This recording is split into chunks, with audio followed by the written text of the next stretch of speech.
విద్వేష ప్రసంగాలు మతపరమైన వ్యాఖ్యలతో తరచుగా వార్తల్లో నిలిచే రాజాసింగ్ బీజేపీకి రాజీనామా చేశారు. రాజీనామా లేఖను కేంద్ర మంత్రి రాష్ట్ర బీజేపీ చీఫ్ కిషన్ రెడ్డికి ఇచ్చారు. తెలంగాణ బీజేపీ చీఫ్ గా రామచంద్రరావుని ఎన్నుకుందని తెలిసిందన్న గోషామహల్ ఎమ్మెల్యే తీవ్ర నిరసన వ్యక్తం చేశారు.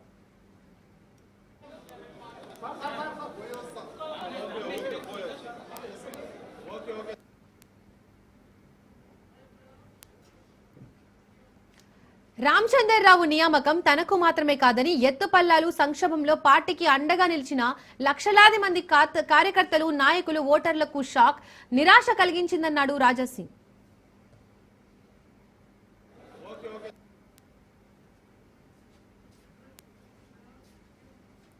తెలంగాణలో బీజేపీ వచ్చే ఎన్నికల తర్వాత అధికారంలోకి రావాలని భావిస్తున్న తరుణంలో ఇలాంటి నిర్ణయం తీసుకోవడం తనకు షాక్ కలిగించిందన్నాడు రాజాసింగ్. దురదృష్టవశాత్తు వ్యక్తిగత ప్రయోజనాలతో నడిచే కొంతమంది వ్యక్తులు కేంద్ర నాయకత్వాన్ని తప్పుదారి పట్టించి తెర వెనుక నిర్ణయాలు తీసుకుంటున్నట్లు కనిపిస్తోందంటూ రాజాసింగ్ హార్డ్ కామెంట్స్ చేశారు.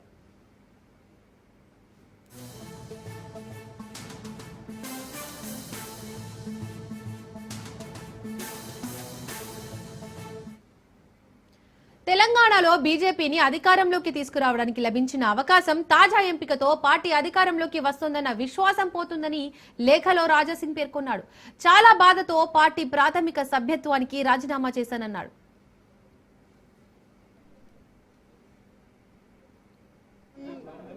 ఏనికి నేను వచ్చినాను, ఒక ముహూర్తం ఉంటుంది, ఒక మంచి సమయం ఉంటుంది. ఆ సమయం చూసిన తర్వాత నేను పార్టీ ఆఫీస్కి వచ్చినాను, ఫామ్ కూడా తీసుకున్నాను. ఈ ఫామ్లో 10 మెంబర్స్ కౌన్సిలింగ్ మెంబర్ సైన్ కావాలి, సంతకం కావాలి. ఆల్రెడీ చాలా మంది మాకు ఆశీర్వాదం ఇచ్చే అట్లాంటి కార్యకర్తలకి మాట్లాడి ఇక్కడ తీసుకొని కూడా వచ్చినాము.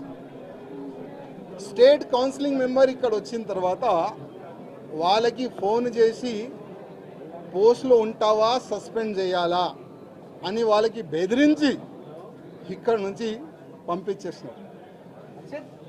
ముగ్గురు మా ఎంబడి వచ్చినారు, ఆ ముగ్గురే సైన్లు పెట్టినారు. ఇంకా దాదాపు 7 మెంబర్స్ సైన్ కావాలి.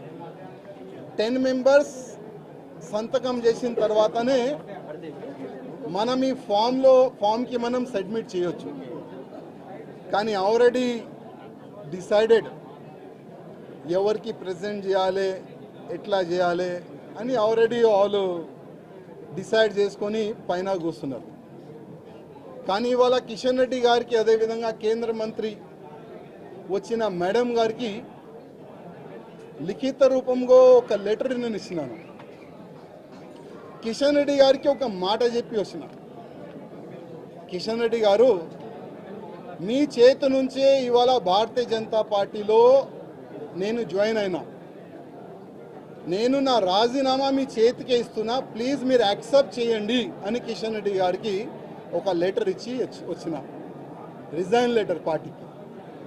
ఆ రిజైన్ లెటర్లో కింద ఒక మ్యాటర్ ఇది కూడా రాసిన, కిషన్ రెడ్డి గారు పార్టీకి నేను రాజీనామా ఇస్తున్నాను, మీరు మీ లెటర్లో స్పీకర్ గారు కూడా పంపించేసేయండి. రాజాసింగ్ ఇప్పుడు పార్టీ సింబల్ నుంచి గెలిచిండు, రాజాసింగ్ ఇప్పుడు బీజేపీ ఎమ్మెల్యే కాదు, ఆయనకి సస్పెండ్ చేయనని స్పీకర్ కూడా ఒక లెటర్ రాసిస్తే నేను దానికి సపోర్ట్ చేస్తాను. ఎందుకంటే పార్టీ సింబల్తోని గెలిచిన తర్వాత, పార్టీకి రిజైన్ ఇచ్చిన తర్వాత పార్టీలో అంటే పార్టీ బీజేపీ ఎమ్మెల్యే ఉండకూడదు కదా అని ఆ విధంగా ఒక లెటర్ మా కిషన్ రెడ్డి గారికి ఇచ్చి వచ్చినాను. దురదృష్టం ఏంటంటే 2014 నుంచి ఎన్ని ఇబ్బందులు భరించి ఇక్కడ వరకు వస్తున్నానంటే మా మీడియా మిత్రులకి కొంతమందికి తెలుసు. ఇవాళ నేను టెర్రరిస్ట్కి టార్గెట్లో ఉన్నా, నేను కాకుండా నా ఫ్యామిలీ మొత్తం ఆ టెర్రరిస్ట్ టార్గెట్లో ఉన్నారు. కానీ ఎంత కష్టపడి ఇవాళ లేకపోతే రేపు బీజేపీ గవర్నమెంట్ తెలంగాణలో వస్తుంది అనుకుంటాం. కానీ దురదృష్టం ఏంటంటే తెలంగాణలో బీజేపీ రావద్దు అనేవాళ్ళు చాలా జమ అయిపోయినారు పెద్దలు. ఇప్పుడు వాళ్ళే అనుకోకపోతే మేము ఎంత కష్టపడి మా ఫ్యామిలీని రిక్స్ చేసిన తర్వాత, ఇంత పని చేసిన తర్వాత లాభం మేము ఉండవు కదా. అందుకోసం అయ్యా మీ పార్టీకి దండం మీకు దండం అని ఒక లవ్ లెటర్ ఇచ్చి వెళ్తున్నాం. జై శ్రీరామ్. నామినేషన్ ఏనికి నేను